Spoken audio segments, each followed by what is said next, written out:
Hi നമസ്കാരം, ഞാൻ സൈന്ധവിയാണ്. എന്തൊക്കെയുണ്ട് വിശേഷം? എല്ലാവർക്കും സുഖമെന്ന് വിശ്വസിക്കുന്നു. അതുപോലെ എനിക്ക് സുഖം തന്നെയാണ്. അപ്പോൾ ഞാനിപ്പോൾ വന്നേക്കുന്നത് BVSൻ്റെ കാര്യങ്ങൾ പറയാൻ തന്നെയാണ്.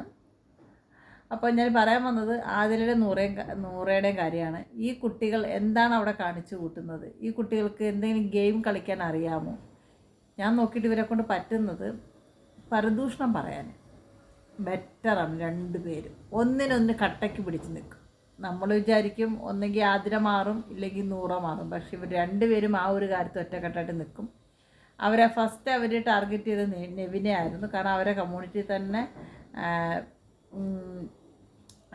സപ്പോർട്ട് ചെയ്താണ് നെവിൻ വന്നത്. നെവിൻ പലപ്പോഴും പറഞ്ഞു, പക്ഷെ ഇപ്പോഴാണ് ആ പ്രസ്താവന മാറ്റിയത്.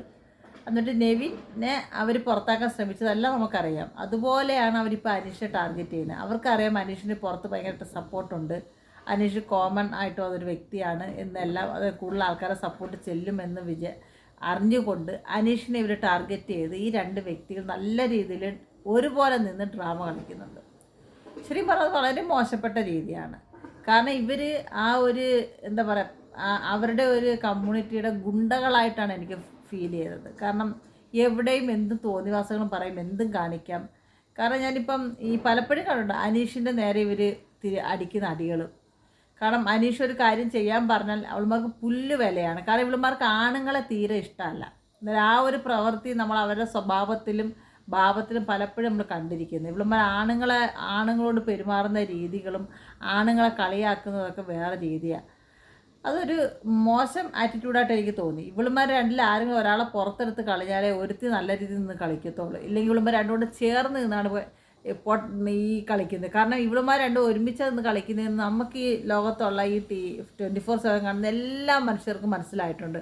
അത് മനസ്സിലാകാത്ത ബിഗ് ബോസിന് മാത്രമാണ്. അതെന്തുകൊണ്ടാണ് ഇവളുമാരിങ്ങനെ സപ്പോർട്ട് ചെയ്ത് നിർത്തിയിരിക്കുന്നതെന്ന് എനിക്കറിയില്ല.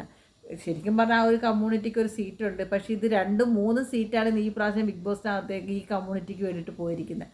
അത് ഓക്കെ, അത് ആ ഒരു കമ്മ്യൂണിറ്റി അല്ലെങ്കിൽ ആ ഒരു ബിഗ് ബോസിൻ്റെ ഇഷ്ടം എന്നൊക്കെ നമുക്ക് പറയാം. പക്ഷെ എന്നാലും ഈ വ്യക്തികൾ കാണിച്ചു കൂട്ടുന്ന പ്രവർത്തികൾ അവിടെ എന്താണെന്ന് തീർച്ചയായിട്ടും അത് ബിഗ് ബോസ് പല സ്ക്രീനിലും കാണുന്നുണ്ടായിരിക്കും, അറിയുന്നുണ്ടായിരിക്കും. പക്ഷെ അതിനൊക്കെ താളം വെച്ച് കൊടുക്കുന്ന മാതിരിയാണ് എനിക്ക് ഫീലായത്. അതിന് ബാക്കി ഞാൻ അടുത്തൊരു വീഡിയോ പറയാം. ഇപ്പോൾ വരാം. Okay, bye bye.